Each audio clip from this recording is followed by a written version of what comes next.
Hola, bienvenidos a este video. En este video hablaremos del ya reconocido circuito integrado 555.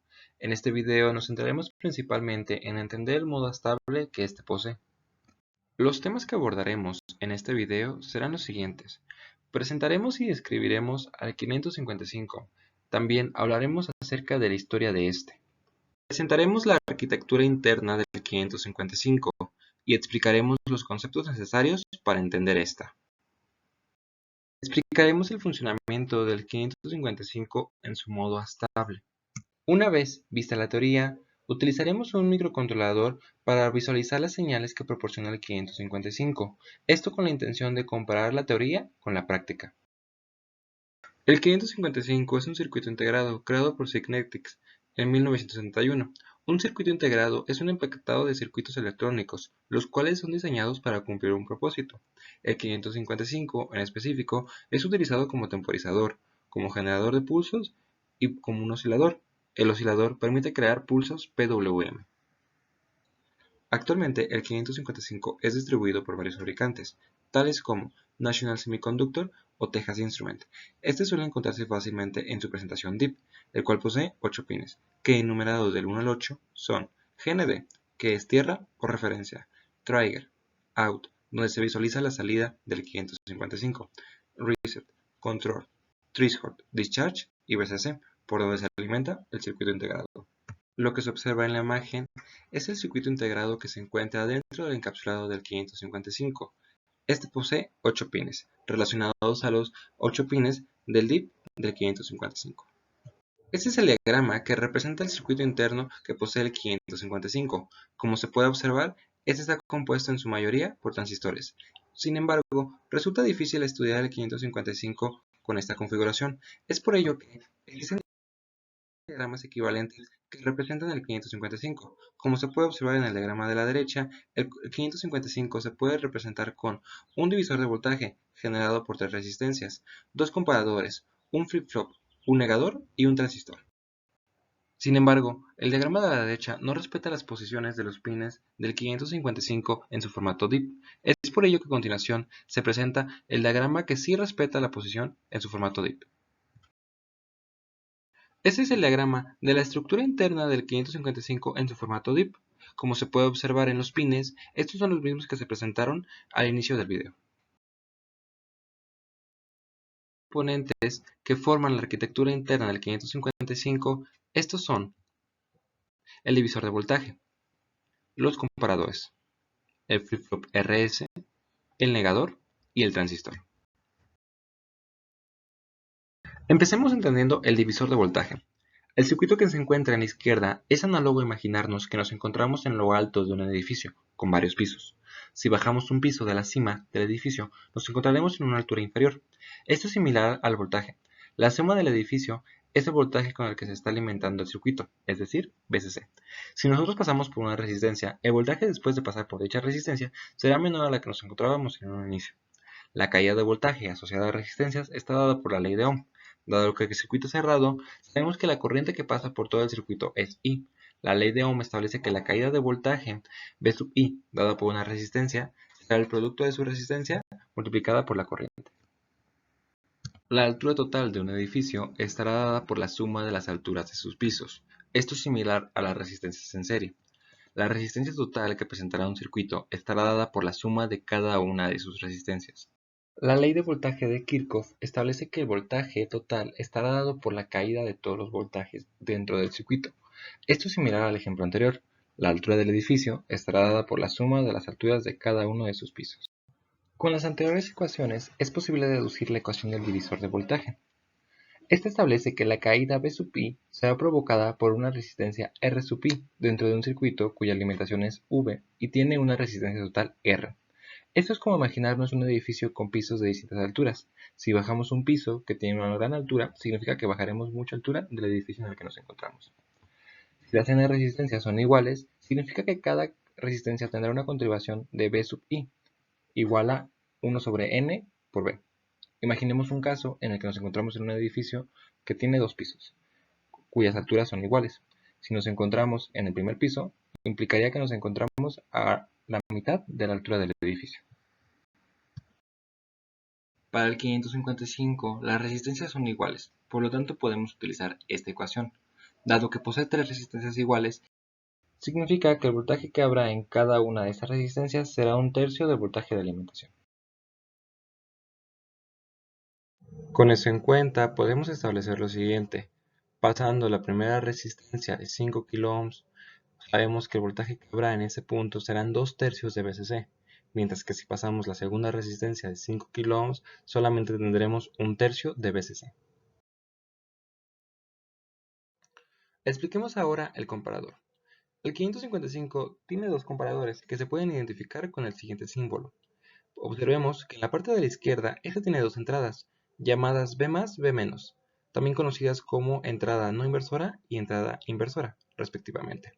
Cuando el voltaje que entra por B+ es mayor al voltaje que entra por B-, obtenemos un 1 digital en la salida. Entendemos un 1 digital como un voltaje alto, distinto de cero. Sin embargo, si el voltaje que entra por B- es mayor al voltaje que entra por B+, significa que tendremos un 0 digital. Entendemos un 0 digital como un voltaje bajo o de 0 volts.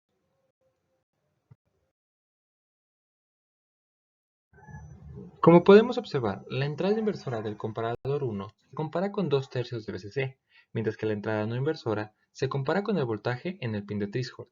Por su parte, la entrada no inversora del comparador 2 se compara con la entrada inversora, la cual está conectada al pin trigger.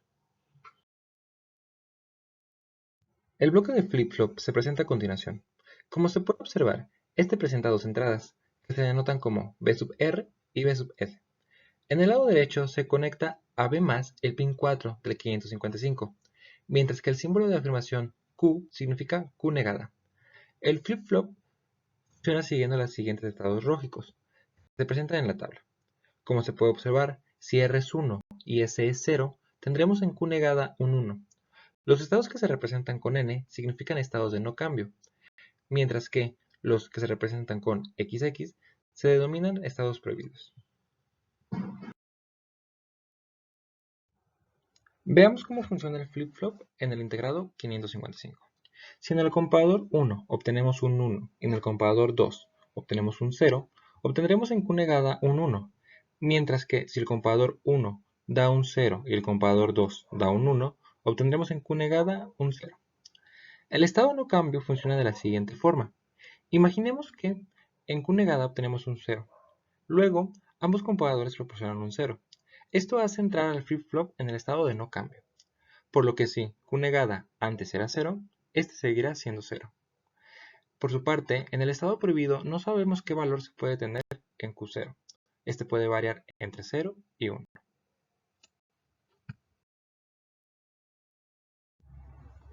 Hablemos ahora del negador. El negador se presenta con el siguiente símbolo. Como se puede observar, este únicamente tiene dos pines, input y output. El negador se encargará de invertir la señal recibida, es decir, si se recibe un 0, obtendremos de salida un 1. Si tenemos un 1, obtendremos de salida un 0.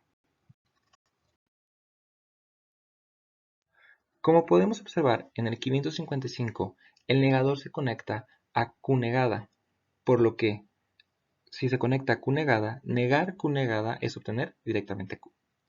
Es por ello que si en Q negada tenemos un 0, en Q tendremos un 1, es decir, en la salida habrá un 1. A continuación veremos el funcionamiento del transistor. El símbolo del transistor se presenta con la siguiente figura. Este posee tres pines, colector, base y emisor. Si existe un flujo de corriente por el colector, pero en la base hay un voltaje cero, no existe corriente entre colector y emisor. Sin embargo, si existe un voltaje distinto del cero en la base, este abre el transistor, permitiendo el flujo de la corriente hacia el emisor. Entre más voltaje hay en la base, más corriente fluye por el emisor. Esto es análogo a una llave del agua. Ahora que ya hemos visto todos los componentes que conforman el circuito integrado 555, procederemos a ver el modo estable. El 555 posee varios usos, sin embargo sus modos más usados son el modo estable y el modo monostable. El modo estable se caracteriza por no tener un modo estable, ya que oscila entre distintos estados y dura un tiempo en cada uno de estos. De cierta forma, es estable en estos modos, ya que regresa a ellos. En el video podemos observar cómo el LED se enciende y apaga repetidamente. Esto se debe al modo estable. A continuación, veremos el diagrama del circuito para el modo estable, visualizando un LED tal y como se mostró en el circuito anterior. Observemos que se agregaron componentes además del 555. Estos son resistencias y capacitores. Los capacitores se pueden entender como baterías que almacenan voltaje, poseen la capacidad de liberar rápidamente este voltaje. Existe una corriente que fluye mediante RC y RD hacia C. Esta corriente carga el capacitor y este la almacena. Observemos que la carga del capacitor se conecta a los pines threshold y trigger, es decir, se encuentran conectados a los comparadores del 555. Veamos cómo afecta la carga del capacitor en la salida del 555. Cuando el capacitor tiene 0 de VCC, el comparador 1 otorga un 0 a R, mientras que el comparador 2 otorga un 1 a S. Esto provoca que Q sea 1, encendiendo el LED. Conforme el capacitor sube arriba de un tercio de VCC, pero debajo de 2/3 de VCC, se obtiene un 0 en R y un 0 en S.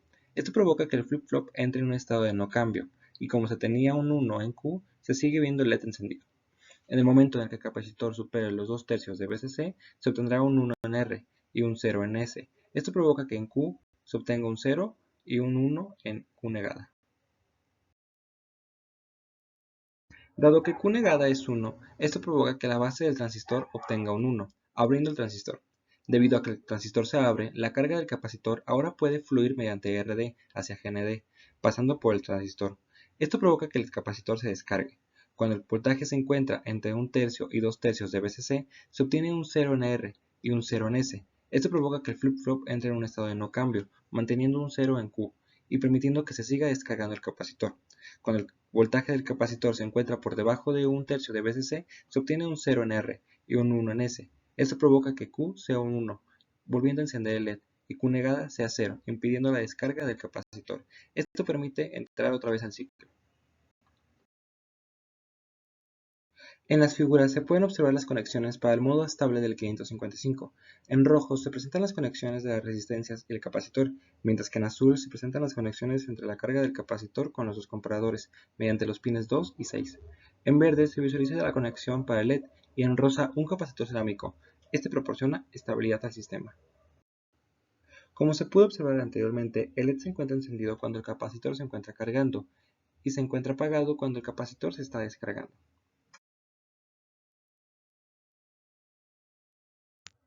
Con lo visto anteriormente se puede entender lo que se visualiza en la gráfica. En rojo se presenta la salida del 555. Observe que su salida es únicamente un alto o un bajo, mientras que en amarillo se observa la carga del capacitor. Observe que mientras la carga del capacitor sube, el 555 proporciona un high, mientras que si el capacitor se descarga, este proporciona un low.